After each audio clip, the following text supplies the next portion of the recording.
এছাড়া অন্যান্য পিবিআই রয়েছেন বাংলাদেশ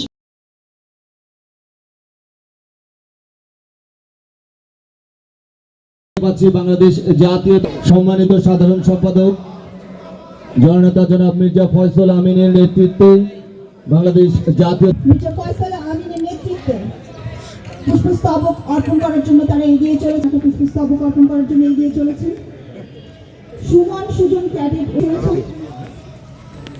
আমরা দেখতে পাচ্ছি জাতীয়তাবাদী দল খুব সংক্ষিপ্ত আকারে ঠাকুরগাঁও বিসমিল্লাহির রহমানির রহিম আলহামদুলিল্লাহি রাব্বিল আলামিন আর-রাহমানির রহিম ওয়ালাম ইয়াকুল লাহু কুফুয়ান আহাদ। দুরূদ শরীফ আল্লাহুম্মা সাল্লি আলা মুহাম্মাদান নাবিয়্যিল উম্মি ওয়া আলিহি ওয়াসাল্লাম। আল্লাহুম্মা আমিন। রব্বানা আতিনা ফিদ দুনিয়া হাসানা ওয়া ফিল আখিরাতি হাসানাতাও ওয়া কিনা আযাবান নার। আয় আল্লাহ, 1971-এ বীর মুক্তিযোদ্ধা যারা শাহাদাত বরণ করেছেন আমাদের বাংলাদেশ স্বাধীনতা যুদ্ধে, আল্লাহ সবাইকে তুমি জান্নাতুল ফেরদাউস নসিব করে দিন। আয় আল্লাহ, যারা বেঁচে আছেন আল্লাহ সবাইকে সুস্বাস্থ্য দান করুন, জান্নাতবাসী করে দিন।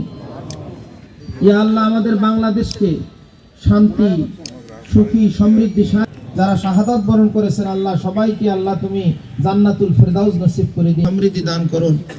ইয়া আল্লাহ, যারা বেঁচে আছে সকলের হায়াত দারাজ করে দিন, সুস্থতা দান করুন, সবাইকে সুস্বাস্থ্য দান করুন। আল্লাহ সুবহানা রাব্বিকা রাব্বিল ইজ্জাতি আম্মা ইয়াসিফুন, সালামুন আলাল মুরসালিন, আলহামদুলিল্লাহি রাব্বিল আলামিন। ঠাকুরগাঁও মহিলা দল, এরপরে বাংলাদেশ টেলিভিশন ঠাকুরগাঁও উপকেন্দ্র রয়েছে, বাংলাদেশ সরকারি বিআরডিবি ঠাকুরগাঁও পুষ্পস্তবক অর্পণ করবেন।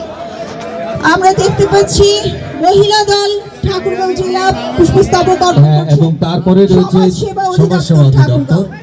আমরা একটি সারিতে একই লাইনে এলে আপনাদের পরিচয় তুলে ধরার জন্য আমাদের জন্য সহজ হবে, অনুগ্রহপূর্বক। বিসিক ঠাকুরগাঁও এগিয়ে চলেছেন পুষ্পস্তবক অর্পণ করার জন্য। এরপরে আমরা দেখতে পাচ্ছি কার্যালয় ঠাকুরগাঁও, এছাড়া ঠাকুরগাঁও জেলা সমিতি আমরা দেখতে পাচ্ছি। ছাত্র দল এবং ঠাকুরগাঁয়ের সকল ছাত্র দলের নেতৃবৃন্দকে নিয়ে চমৎকার একটি ফুলের পুষ্পস্তবক অর্পণ করার জন্য এগিয়ে চলেছেন সবাই। সেই যুব দল ঠাকুর নর্দার্ন ইলেকট্রিসিটি সাপ্লাই কোম্পানির কার্যালয় থেকে কৃষি বিপণন